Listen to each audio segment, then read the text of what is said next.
နောင်ဘဝကိုစိတ်ချရအောင်ဘာတွေလုပ်ရမလဲဆိုပြောတယ်မြတ်စွာဘုရားကနောင်ဘဝစိတ်ချခြင်းလို့ရှိရင်တတ္တာ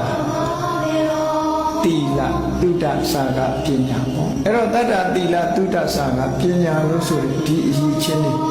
ကိုယ်တဏ္ဍာမှာရှိရမယ်အေးယုံကြည်ချက်ရှိရမယ်မြတ်စွာဘုရားရဲ့အဆုံးအမကိုယုံကြည်တယ်ယုံကြည်တယ်ဆိုတာလက်ခံတယ်လိုက်နာတယ်အဲ့ဒီတရားရှိလာလို့ရှိရင်ဘာဖြစ်လဲကိုချင်းတရားကိုထိန်းသိမ်းဆောက်ရှောက်တယ်။နေဆုံး၅ပါးသီလလုံးဝထိန်းသိမ်းဆောက်ရှောက်တယ်။သီလတုဒ္ဒရသော်ဗျာဟောတဲ့တရားဓမ္မတွေစီဖို့အထုတ်မယ်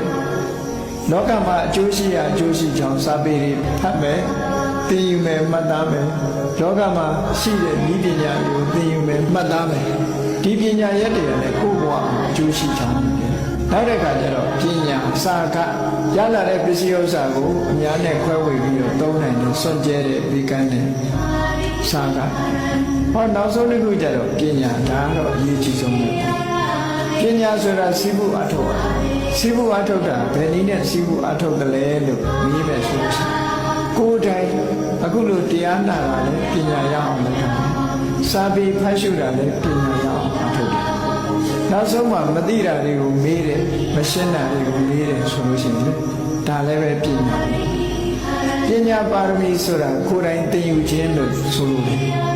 ကိုယ်တိုင်သင်ယူတဲ့ပုဂ္ဂိုလ်ဟာအခုဘဝမသိတာအခုချက်ချင်းတတ်သွားတယ်ဒီလိုဆိုလို့ဆူတောင်းနေရမယ့်အရာမဟုတ်ဘူးကိုယ်တိုင်သင်ကိုယ်တိုင်တတ်သွားအေးအဲ့ဒါလို့တတ္တသီလသုဒ္ဓဆာကပညာလို့ဆိုတယ်ဒီရည်ချင်းနေနဲ့ကိုယ့်ကိုပြည့်စုံအောင်လုပ်ထားပြီးဆိုရင်မြတ်စွာဘုရားကဒီရည်ချင်းနေဘယ်တော့မှအောက်ကိုချဘူးတဲ့တရားနဲ့ထုံမွမ်းထားတဲ့စိတ်တွေသီလနဲ့ထုံမွမ်းထားတဲ့စိတ်တွေ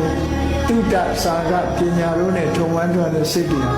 ဘယ်တော့မှအောက်ကိုဆွဲချမှာမဟုတ်ဘူးတဲ့အမြဲတမ်းအပေါ်တက်လာဒီလိုဟောတာဟာတံ္ပရာယိကထလို့ခေါ်တယ်နောက်ဘဝကောင်းကျိုးချမ်းသာတဲ့စိတ်ချရအောင်ခေါ်တဲ့တရား